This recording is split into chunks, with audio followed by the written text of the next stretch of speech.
ओम शांति। 25 अप्रैल 2026 के ईश्वरीय महावाक्य सुनते हैं। मुरली के मुख्य पॉइंट शिव बाबा कहते हैं, इस संसार में अनेक देवता, महात्मा और गुरुओं की महिमा की जाती है, लेकिन सच्चाई यह है कि सबसे ऊंच एक ही परम पिता परमात्मा है।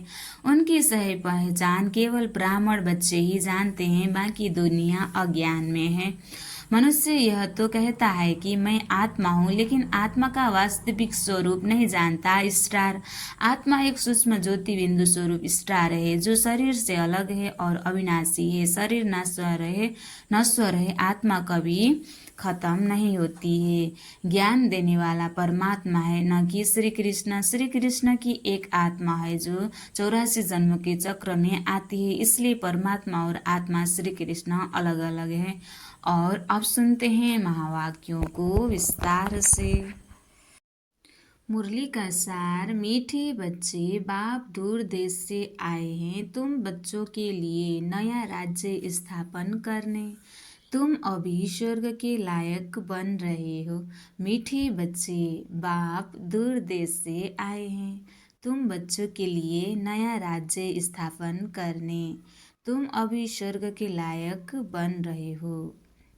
शिव बाबा आए हैं दूर देश से हम बच्चों के लिए, और बाबा कहते हैं नया राज्य स्थापन करने। शिव बाबा दूर देश से आकर यहाँ नया राज्य स्थापन करते हैं। तुम अभी स्वर्ग के लायक बन रहे हो।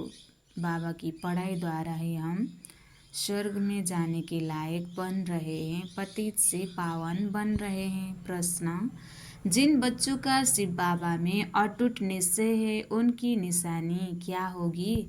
उत्तर में बाबा कहते हैं, वह आंख बंद करके बाबा की सिरमत पर चलते रहेंगे।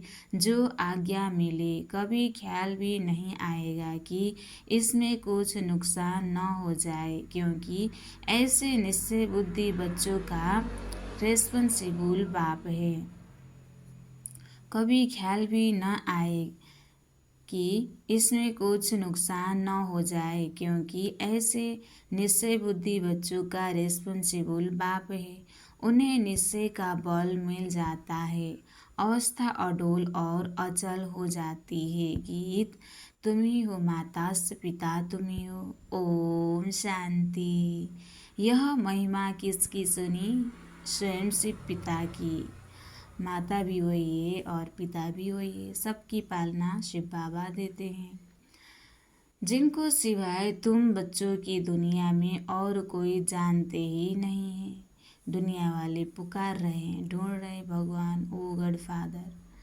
हमें मिल गए, हम स्वयं भगवान के बन गए, उनको पहचान लिए और उनकी ज्ञान हम सुन रहे हैं। जो बाबा ने हमें ज्ञान दे रहे हैं वही सुन रहे हैं। रोज़ रोज़ पढ़ाई पढ़ रहे हैं पतित से पावन बनने के लिए। तो यह है ऊंच बाप की महिमा। तुम ही हो माता पिता। बाकी जिसकी भी महिमा करते हैं वह फालतू हो जाती है। ऊंच से ऊंच एक ही बाप है, लेकिन बाप की पहचान कौन देवे? खुद आकर आत्मा की और अपनी पहचान देते हैं। कोई भी मनुष्य को आत्मा की भी पहचान है नहीं। भले कहते हैं महान आत्मा, जीव आत्मा। शरीर जब छूट जाता है तो कहते हैं आत्मा निकल जाती है, शरीर मुर्दा हो जाता है। आत्मा अविनाशी है, वह कभी खत्म नहीं होती। आत्मा जो स्टार मिसल है वह अति सूक्ष्म है, इन आँखों से देखने में नहीं आती है। कर्तव्य सब आत्मा करती है, परंतु घड़ी घड़ी देह अभिमान में आ जाते हैं तो कहते हैं मैं फलाना हूँ, मैं यह करता हूँ। वास्तव में करती सब आत्मा है।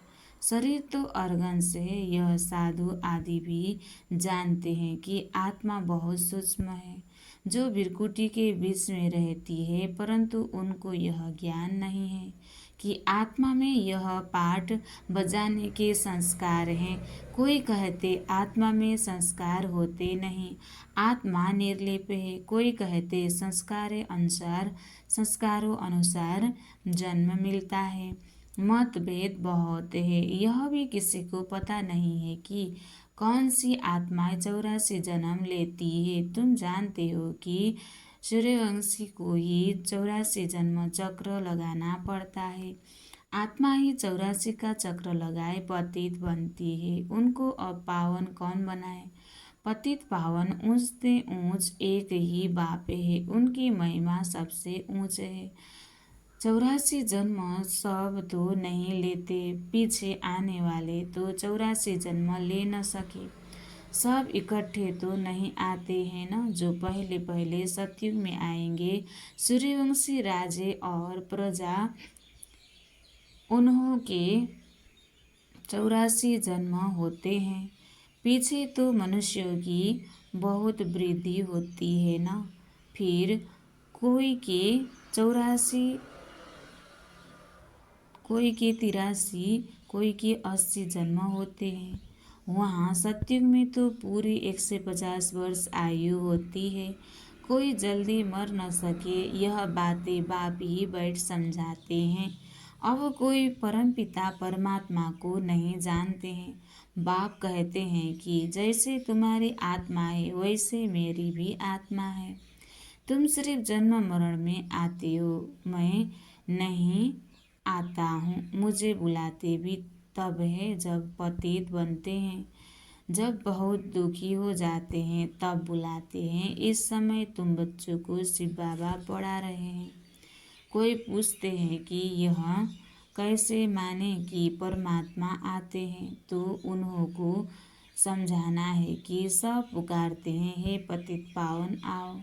अब वह है निराकार, उनको अपना शरीर नहीं है। आना भी है पतित दुनिया में, पावन दुनिया में तो नहीं आएंगे। ऐसे समझाना चाहिए। यह भी समझाना है कि परमात्मा इतना छोटा है जैसे आत्मा छोटी है, परंतु वह है मनुष्य सृष्टि का बीज रूप। नॉलेजफुल बाप कहते हैं कि तुम मुझे परम पिता परमात्मा कहते हो, पुकारते हो तो जरूर आएंगे ना। गायन भी है कि दूर देश का रहने वाला आया देश पराया। अभी बाप द्वारा मालूम पड़ा है कि अभी हम पराये देश अर्थात रावण के देश में हैं। सतयुग त्रेता में हम ईश्वरीय देश अर्थात अपने देश में थे। फिर द्वापर से लेकर हम पराये देश पराये राज्य में आ जाते हैं, वाम मार्ग में आ जाते हैं। फिर भक्ति शुरू हो जाती है। पहले पहले शिव बाबा की भक्ति करने लग जाते हैं। वे लोग शिव का इतना बड़ा लिंग बनाते हैं, परंतु इतना बड़ा तो वह है नहीं। अभी तुमने समझा है कि आत्मा और परमात्मा में क्या फर्क है। वह नॉलेजफुल सदा पावन सुख का सागर आनंद का सागर है। यह परम आत्मा की महिमा है ना। अब बुलाते हैं कि हे पतित पावन आओ। वह है परम पिता जो कल्प कल्प आते हैं। दूर देश के रहने वाले मुसाफिर को बुलाते हैं, उनकी महिमा गाते हैं। ब्रह्मा सरस्वती को तो बुलाते नहीं हैं, पुकारते हैं निराकार परमात्मा को। आत्मा बुलाती है कि दूर देश के रहने वाले अब आओ देश पर आए, क्योंकि सब पतित बन चुके हैं। मैं भी आऊँगा तब जब रावण राज्य खत्म होना होगा। मैं आता भी हूँ संगम युगे, यह किसी को भी पता नहीं है। कहते भी हैं कि वह परम आत्मा बिंदी है आजकल। फिर कहते हैं आत्मा सो परमात्मा, परमात्मा सो आत्मा, आत्मा सो परमात्मा हो न सके। आत्मा परमात्मा दोनों अलग अलग है, रूप दोनों एक एक जैसा है, परंतु आत्मा पतित बनती है। 84 जन्मों का पाठ बजाना पड़ता है।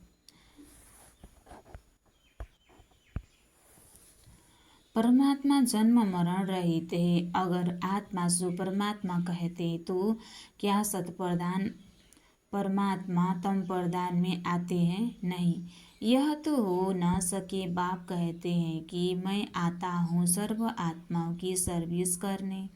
मेरा जन्म भी नहीं कहा जाता। मैं आता ही हूँ नरकवासियों को स्वर्गवासी बनाने। पराये देश में आए हैं अपना स्वर्ग स्थापन करने। बाप ही आकर हमको स्वर्ग का लायक बनाते हैं। यह भी समझाया है कि और आत्माओं का पाठ अपना अपना है। परमात्मा जन्म मरण रहित है, आते भी जरूर हैं।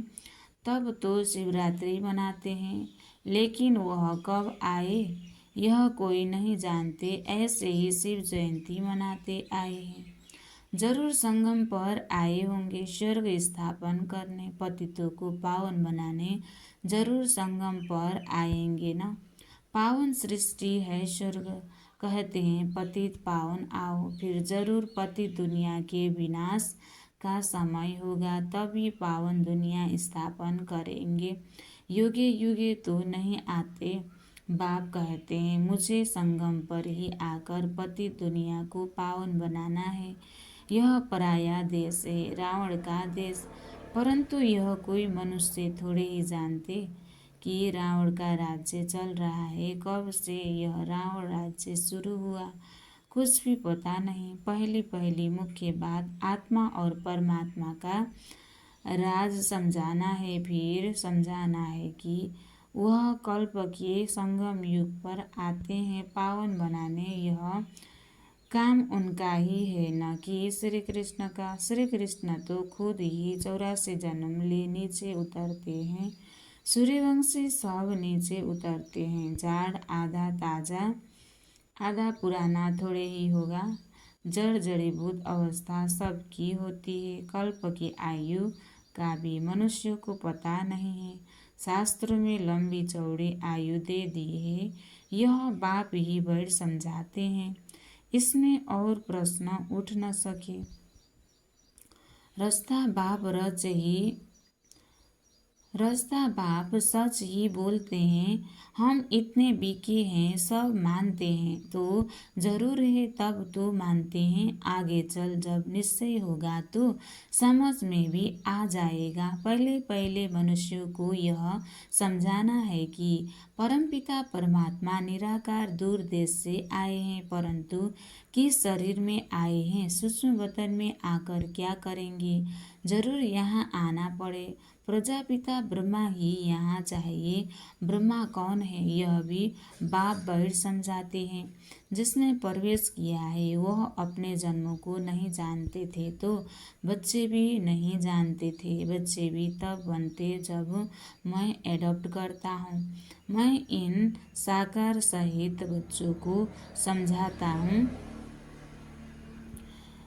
को समझाता हूँ कि क्या तुम अपने जन्मों को भूल गए हो। अभी सृष्टि का चक्र पूरा होता है, फिर रिपीट होगा। मैं आया हूँ पावन बनाने के लिए, राजयोग सिखाने। पावन बनने का और कोई रास्ता नहीं है।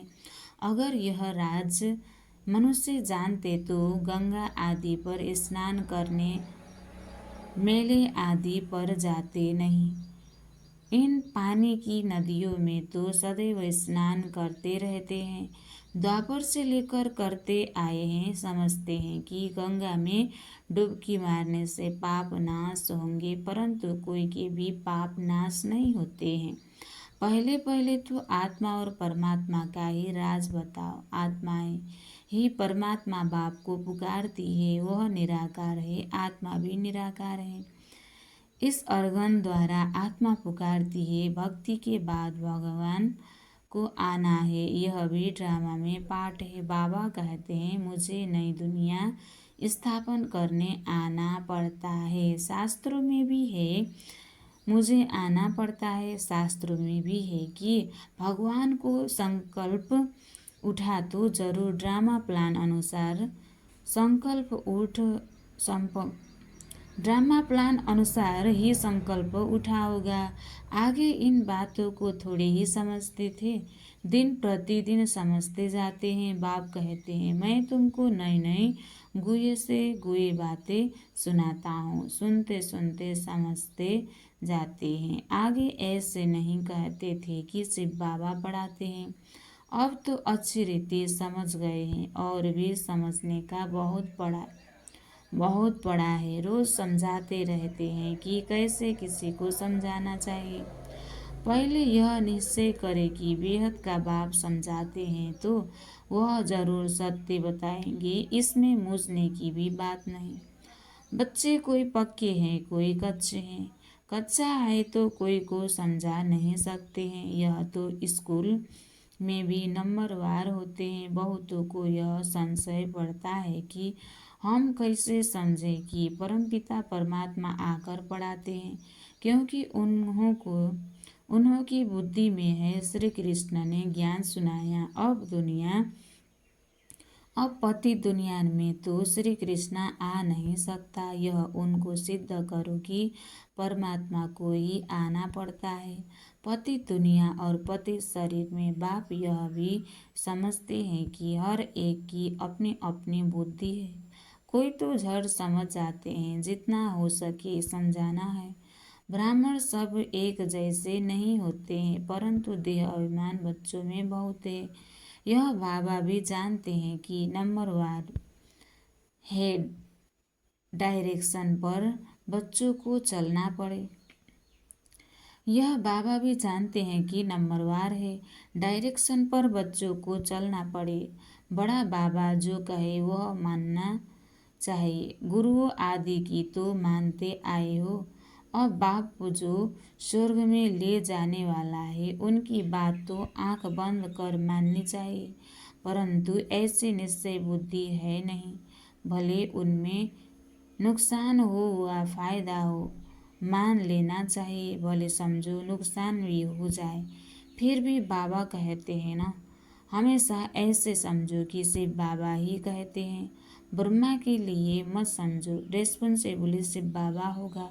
उनका यह रथ है, वह ठीक कर देंगे। कहेंगे कि मैं बैठा हूँ। हमेशा समझो कि सिर्फ बाबा ही कहते हैं, यह कुछ नहीं जानते, ऐसे ही समझो।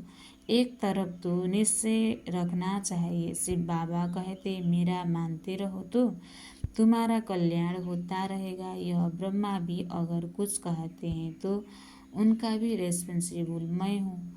तुम बच्चे फिकर नहीं करो, शिव बाबा को याद करने से अवस्था और ही पक्की हो जाएगी। निश्चय में विकर्म भी विनाश होंगे, बल भी मिलेगा। जितना बाबा को याद करेंगे उतना बल जास्ती मिलेगा। जो श्रीमत पर चल सर्विस करते हैं वही ऊंच पद पाएंगे। बहुतों में देह अभिमान बहुत रहता है। बाबा देखो सब बच्चों से कैसे प्यार से चलता है, सबसे बात करते रहते हैं। बच्चों से पूछते हैं कि ठीक बैठे हो, कोई तकलीफ तो नहीं है। लव होता है बच्चों के लिए, बेहद के बाप को बच्चों के लिए बहुत बहुत लव है। जो जितने श्रीमत पर सर्विस करते हैं उस अनुसार लव रहता है। सर्विस में ही फायदा है, सर्विस में हड्डियां देनी है। कोई भी काम करते रहेंगे तो वह फिर दिल पर भी रहते हैं कि यह बच्चा फर्स्ट क्लास है, परंतु चलते चलते किसी पर ग्रहचारी भी बैठती है।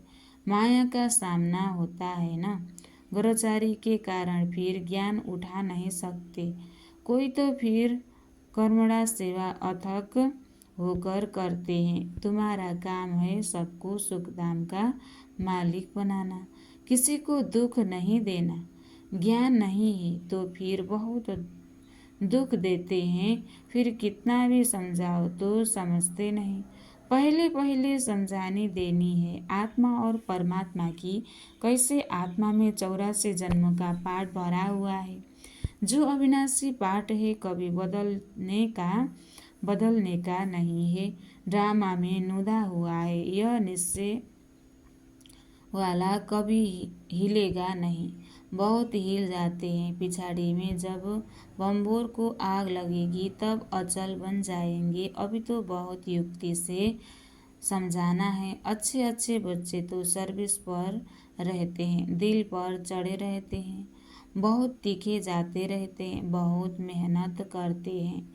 उनको सर्विस का बहुत शौक रहता है। जिनमें जो गुण है वह बाबा वर्णन करते हैं। अच्छा, मीठे मीठे सिखलदे बच्चों प्रति माता पिता बाप दादा का याद प्यार और गुड मॉर्निंग। रूहानी बाप की रूहानी बच्चों को नमस्ते। हम रूहानी बच्चों की भी रूहानी बाप दादा को दिल से याद प्यार और गुड मॉर्निंग। नमस्ते बाप दादा, नमस्ते नमस्ते नमस्ते। धारणा के लिए मुख्य सार 1 नंबर, सर्विस में हड्डियाँ देनी है, किसी भी बात में संशय नहीं उठाना है। सबको सर्विस से सुख देना है, दुख नहीं। सर्विस में हड्डियाँ देनी है, किसी भी बात में संशय नहीं उठाना है। सबको सर्विस से सुख देना है, दुख नहीं देना है। दूसरा, निश्चय के बल से अपनी अवस्था को अडोल बनाना है। जो श्रीमत मिली है उसमें कल्याण समाया हुआ है। क्योंकि रेस्पॉन्सिबल बाप है, इसलिए फिकर नहीं करना है। आज बाबा ने वरदान दिया है, योग युक्त स्थिति द्वारा सूक्ष्म व कड़े बंधनों को क्रॉस करने वाले बंधन मुक्त भव। योग युक्त स्थिति द्वारा सूक्ष्म व कड़े बंधनों को क्रॉस करने वाले बंधन मुक्त भव। योग युक्त की निशानी है बंधन मुक्त। योग युक्त बनने में सबसे बड़ा अंतिम बंधन है स्वयं को समझदार समझकर श्रीमत को अपने बुद्धि की कमाल समझना, अर्थात श्रीमत में अपनी बुद्धि मिक्स करना, जिसे बुद्धि का अभिमान कहा जाता है। दूसरा, जब कभी कोई कमजोरी का इशारा देता है अथवा बुराई करता है, यही यदि उस समय जरा भी व्यर्थ संकल्प चला तो भी बंधन है। जब इन बंधनों को क्रॉस कर हार जीत निंदा स्तुति में समान स्थिति बनाओ, तब कहेंगे संपूर्ण बंधन मुक्त। स्लोगन, पहले सोचना फिर करना, यही ज्ञानी तो आत्मा का गुण है। अव्यक्त इशारे, महान बनने के लिए मधुरता और नम्रता का गुण धारण करो। जैसे अनजान बच्चा नुकसान वाली चीज को खिलौना समझता है तो उसे कुछ देकर छुड़ाना पड़ता है। ऐसे जो अल्पकाल का मान शान व अल्पकाल की इच्छा रखते हैं, उन्हें मान देकर स्वयं निर्माण बन जाओ। उस समय यदि उन्हें शिक्षा देंगे तो टकराव पैदा होगा। इसलिए ऐसे समय पर युक्ति युक्त चलन से परोपकारी बन क्षमा भाव से सम्मान देकर पहले उन्हें समझदार बनाओ, जिससे वह स्वयं महसूस करे कि यह बात नुकसानकारक है। अच्छा, ओम शांति।